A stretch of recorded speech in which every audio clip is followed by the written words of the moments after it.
Salut, c'est même pas peur. La semaine dernière, on était au festival du film fantastique de Gérard May. On a vu plein de pépites d'horreur et on vous en parle maintenant. Bah justement, je vais me regarder une cassette. Ah oui? Laquelle? Oh, je sais pas encore, un film d'horreur. J'ai fait dans mon frac. Et je suis avec Sylvain aujourd'hui. Hello. Et oui, car nous étions tous les deux au festival de Gérard May la semaine dernière. Mais C'est tout exact. à fait. Mais peut-être que certains d'entre vous ont besoin d'explications sur qu'est-ce que le festival de Gérard May, en fait, parce que nous on en parle comme si c'était du petit lait, mais Mais oui, Clélia, qu'est-ce que c'est le Peut-être festival de que- Gérard May? le festival de Gérard May, c'est un festival de films fantastiques, plutôt axé autour de l'horreur, hein, on va pas se mentir, c'est Clairement. fait pour les gens qui sont quand même un petit peu accrochés en termes de cinéma.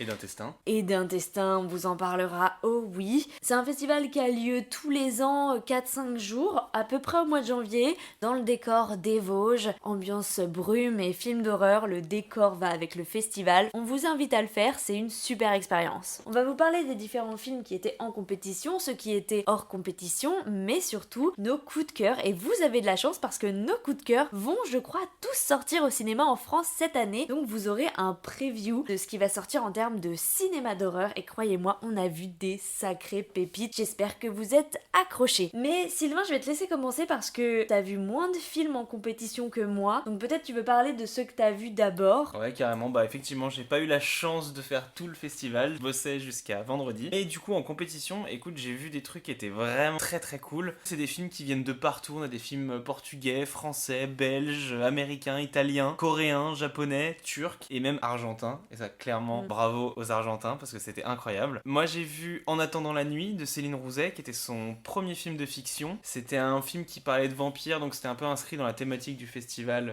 à ce moment-là. C'était très chouette, très bon film français de genre. C'est un film qui montre que le nouveau genre cinématographique français est un peu de retour. Je pense notamment à Tropique et tous ces films-là qui sortent, qui ont un peu un truc social, qui sont quand même très bien réalisés. J'ai vu aussi The Sealing, qui était un film américain, qui était un peu plus compliqué. Oui, c'est vrai, mais après, nous on a vu que tu n'as pas pu voir, mais qui était vraiment moins bien. Et du coup, The Seeding en comparaison était certes pas incroyable, mais au moins il y avait une bonne idée qui a été exploitée pendant la moitié du film, je veux dire, Ouais, et c'est- avec une autre moitié un peu plus faible. Il faut se dire que les films duraient tous en moyenne 1h30, mais parfois t'as l'impression de voir des films qui duraient 2 heures quand même. Ouais, bah le problème dans le genre, c'est que c'est souvent des films à concept, et or Ouais. le concept il marcherait hyper bien sur les courts-métrages. On parlera des courts-métrages aussi d'ailleurs qu'on n'a pas cités. Bien sûr. Mais sur un film d'1h30, c'est forcément un petit peu plus compliqué à tenir. Moi, le film qui a marqué la compétition, c'était quand même When Evil Lurks de Demian Runia. Donc c'était le fameux film argentin qui était vraiment incroyable. Ouais, il a gagné le prix de la critique et il a gagné le prix du public. Ouais, tout à fait. C'est un film qui nous a tenus réveillés à 9h en ayant dormi 3 heures, donc le film est intense. C'était le coup de cœur de tout le monde à Gérard May, prix Ah ouais. du public. Et il sort le 17 avril en France. Accrochez-vous, parce que c'est... Déjà, le film est très bien, mais il y a quelques séquences qui sont quand même pas ce qu'on a l'habitude de voir au cinéma, ce qu'on censure en fait, où on se censure, on s'auto-censure ce genre de choses. Et donc voilà, accrochez-vous, je ne sais pas quelle sera la distribution de ce film, mais retenez When Evil Lurk, parce que vraiment, si vous êtes fan de cinéma d'horreur, vous allez aimer ce film. Ah, je sais pas si on peut faire juste le petit teaser, mais Je sais pas si on peut dire ça spoil un peu. donc on ne spoilera rien, On ne mais spoilera pas, mais... il y a quelques scènes qui vont vous marquer. Vous saurez quand vous les verrez. Après, si on devait continuer à faire un tour de ce qui était pas mal dans la compétition, il y a Amelia's Children qui est d'ailleurs sorti au cinéma mercredi dernier, donc que vous pouvez d'ores et déjà aller découvrir, qui a aussi eu un prix du jury. Et c'est vrai que je pensais qu'on allait voir un espèce de film américain à la sauce Netflix, et il se trouve qu'en fait, bah non. C'est très accessible comme cinéma d'horreur, hein, entendons-nous, ça a rien à voir avec When Evil Lurk dont on vient de vous parler, mais quand même, il a le mérite d'exister. Je vous conseille d'aller le voir. Il se prend pas trop la tête, il a un concept simple qui marche et c'est cool. L'autre grande surprise et belle chose aussi à Gérard May en compétition, mais que tu n'as pas vu Sylvain, c'est le Grand Prix qui a été remporté par le film Sleep de Jason Yu qui sort le 21 février si je ne m'abuse. Et alors sachez que avec mon compte Lala Cinéma, j'ai pu faire une interview du réalisateur et donc donc que je vous sortirai l'interview de Jason Yu quand le film sortira. Mais Sleep, une très belle surprise, du cinéma d'horreur qui mélange esprit, somnambulisme, franchement, belle pépite. Et qui a du coup eu le grand prix, et je pense que c'est mérité. Ouais, ce qui était cool du coup, pour finir juste avec la compétition, c'est que il y a eu un certain nombre de films qui ont été récompensés. D'habitude, il y a eu beaucoup dans les éditions précédentes de doublons, et là vraiment ils ont récompensé plusieurs films très différents les uns et les autres, et surtout des films de qualité. Je vous propose qu'on fasse un petit focus sur les films hors compétition que nous avons pu voir. Alors, on ne les a pas tous vus, hein, évidemment, parce qu'on s'est plus concentré sur la compétition. Qu'est-ce que tu as vu ? Le film qui dépasse tous les autres et qui est vraiment la pépite de ce festival, c'était Vampire humaniste cherche suicidaire consentant de Ariane Louis XVI, qui est donc un film québécois qui était vraiment une tuerie. Je le conseille à tout le monde d'aller le voir. Il sort le 20 mars au cinéma en France et c'est clairement une pépite. En fait, ce qui est marrant, c'est que oui, c'est un film de vampire, mais c'est extrêmement drôle. Enfin, moi, j'ai rigolé tout le long, c'était blague sur blague, c'est hyper bien écrit, c'est hyper peps, la direction artistique, elle est super.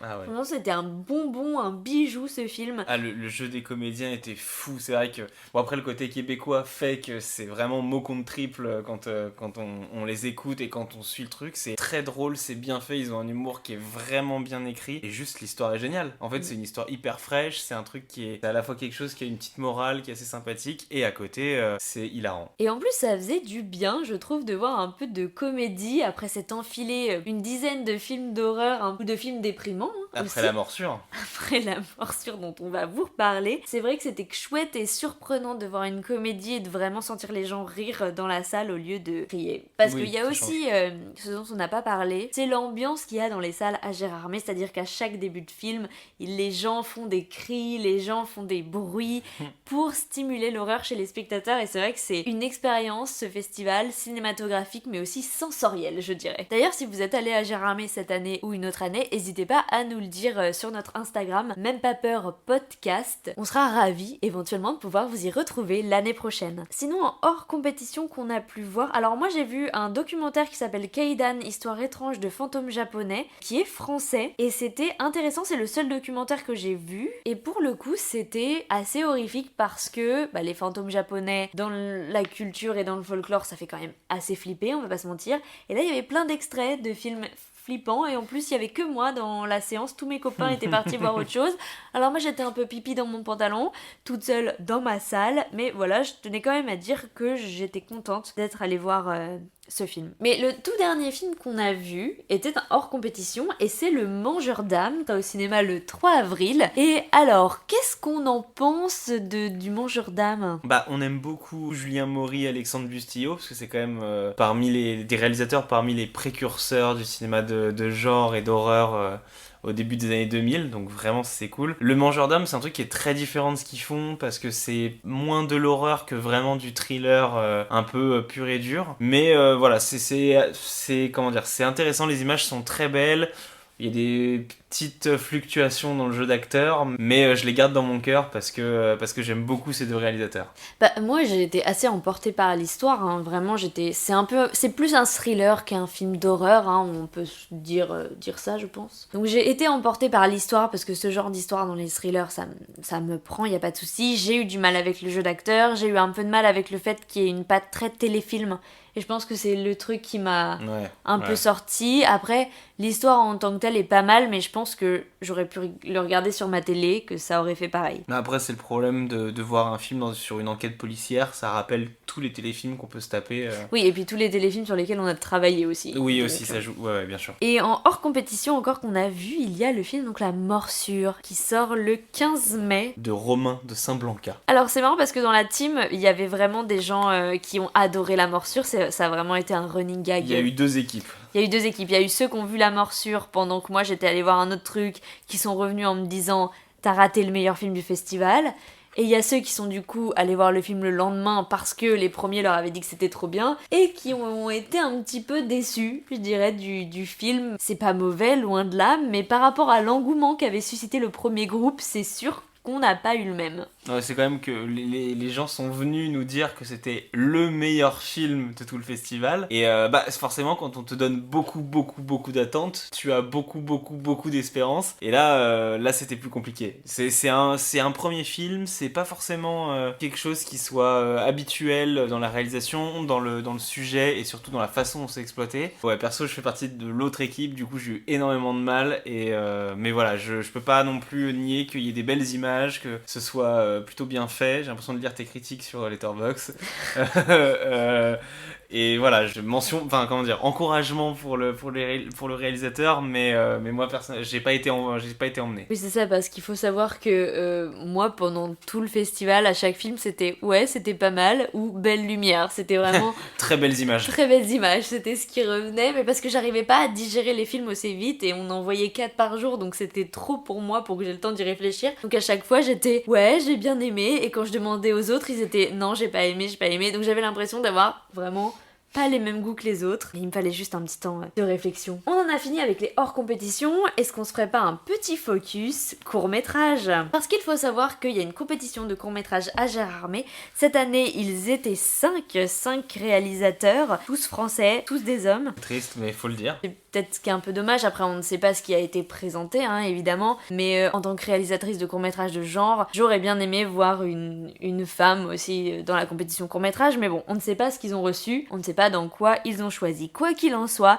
les courts-métrages. Alors, il faut savoir que le grand prix du court-métrage n'est pas forcément celui que j'ai préféré. Je sais pas ce que t'en penses, toi. Ouais, c'est pareil. Je m'attendais. Enfin, c'était pas voilà, forcément nous, celui on pensait pas que ce serait celui-là. Moi, je pense que j'ai eu 2 coups de cœur. Moi, j'ai beaucoup aimé Au prix de la chair de Thomas Palombi. Ça dure même pas 10 minutes. C'est un seul plan, enfin faux plan, parce qu'en réalité il se passe des choses quand même, et il y a beaucoup de choses qui se passent, ça enferme le spectateur dans ce plan, dans cet œil. C'est une bonne idée, c'est un concept qui marche en court-métrage, qui marcherait peut-être pas en long, mais c'est un concept qui marche en court-métrage, qui est exploité. La lumière est magnifique. Donc ça a été mon premier coup de cœur, et d'ailleurs il a été salué quand même par les jurys. Et mon deuxième coup de cœur, c'était La Croix de Joris Fleureau. Moi j'ai beaucoup aimé ce court-métrage. Il faisait pas l'unanimité dans ma team, mais moi ça a été l'un des rares frissons que j'ai eu à Gérardmer. J'ai rarement peur devant les films d'horreur. Peut-être qu'aujourd'hui je regrette d'en avoir trop bouffé, et du coup aujourd'hui j'ai moins peur de ce que je vois. Et j'aime être surprise par ce qui me fait peur, et là c'est ce qui s'est passé. On a un court-métrage de 18 minutes, il y a 2 moments où j'étais pas bien, où j'avais un peu envie de me cacher les yeux en ayant peur d'un jumpscare ou de ce qui allait se passer. Donc c'est pour ça aussi qu'il est rentré direct dans mon cœur, parce qu'il a réussi à me faire peur, ce qui n'a pas été le cas de beaucoup de films, même en compétition ou en long métrage à Gérardmer. En vrai, moi, Au prix de la chair, je trouve que c'est un film qui est vraiment bien réussi, parce que c'est un pari très osé. Je pèse mes mots, Clément, si tu m'entends. C'est un très bon film parce que ça respecte les codes de l'horreur, ça reprend plein de petites choses qui sont très bien sur le hors-champ, sur le côté sensoriel avec le son. Donc j'ai adoré, donc bravo Thomas Palombi. Et moi, le deuxième coup de cœur, du coup là je diffère, mais c'était Girls de Julien Osmalin. J'ai trouvé vraiment super parce que c'est un espèce de road trip un peu violent. Il y a des belles images, il y a des choses, il y a des thématiques que j'aime beaucoup. Aussi le girl power que je trouve vraiment stylé. Donc ça, bravo, les images sont superbes. Je crois que c'est pas un film qui a été hyper financé. Ça a le mérite de vraiment s'en sortir, et pour moi c'était le film qui méritait les récompenses. Même si évidemment La Croix était très bien aussi. Girls, il était bien, c'est juste qu'il y a pas trop d'histoire, quoi. Oui, mais je trouve il a un générique long comme celui d'un long métrage. Oui, mais c'est normal. Je veux dire, pour un court métrage. Ah non, mais oui, il y a des cascades, bien sûr, il y a des dingueries pour un court métrage, mais ça faisait un peu soit clip, soit bande démo, et je trouve que c'est important d'avoir une histoire qui marche et qui est frappante au court métrage, parce que c'est court, donc il faut que ça dépote. Et là, ça dépote à l'image, mais je trouve que ça dépote pas à l'histoire. Ah, je me suis un peu laissé emporter quand même. Alors oui, La Croix, ça avait peut-être un peu plus d'histoire, parce que c'était un truc un peu plus construit là-dessus, mais je trouve que les deux se valent carrément. Après, c'est sûr que c'était pas du tout le même. Ça faisait plus Girls, ça faisait plus ces espèces espèce de film de série B ou de Ouais. Rape and Revenge. Oui, c'est totalement ça. Je voulais faire aussi une mention spéciale parce que je suis allé à la Nuit décalée et j'ai trouvé que c'était vraiment incroyable. Moi, j'adore les films qui sont un peu what the fuck et qui sont complètement bizarres. Alors j'ai pas vu le deuxième, mais j'ai vu Destroy All Neighbors, qui est un film américain de Josh Forbes que j'ai trouvé génial. C'était c'est ce genre de films qui sont des trucs de série B complètement barrés avec des idées complètement cheloues. La mise en scène était géniale, c'est gore. C'est dégueulasse, ça ressemble un peu, pour ceux qui aiment, au début de Peter Jackson. Voilà, les vrais sauront. Et je rêve de pouvoir regarder un jour Hundreds of Beavers de Mac Shelsik, qui avait l'air incroyable. Bon, évidemment, on n'a pas vu tous les films, on n'a pas parlé de toute la rétrospective, Gareth Edwards, tous les films de vampires. En fait, on ne peut pas tout voir, hein, de toute manière. Mais si jamais vous aviez raté ces films incroyables et si vous aviez envie de voir ces films incroyables, Clélia, que faut-il faire ? Eh bien, la compétition est reprise à la Cinémathèque à Paris. Alors oui, ça dépend où est-ce que vous habitez, mais si vous êtes à Paris, alors c'était repris du 31 janvier au 5 février, donc jusqu'à lundi. Et si vous écoutez ce podcast à l'heure, nous sommes samedi 3 février et il passe à 15h Ven et Lurks, le film dont on vous parlait tout à l'heure qui est juste incroyable. À 18h30, il passe En attendant la nuit, qu'on avait aussi tous les deux beaucoup aimé. À 20h30, il passe Résurgis, qui n'est pas forcément obligatoire, on va dire ça comme ça. Mais demain, on a à 17h30 Les Damnés, que ni l'un ni l'autre on a vu. C'est le seul film compétition que je n'ai pas vu. C'est La Damnée, il n'y en a qu'une seule. En plus, c'est La Damnée. Et surtout, demain à 20h, il repasse le Grand Prix de Gérard May. C'est donc Sleep de Jason Yu que vous pouvez voir à 20h. Allez-y en avance parce que je pense qu'il y aura beaucoup de monde. Et lundi, vous pourrez finir à 16h avec The Funeral, qui est pas le meilleur film, mais qui a quand même un concept intéressant. On se retrouve, nous, le 15 février pour la sortie de notre deuxième gros épisode autour du film Haute Tension. Bah justement, je vais me regarder une cassette. Ah oui? Laquelle? Oh, je sais pas encore, un film d'horreur. J'ai fait dans mon frac.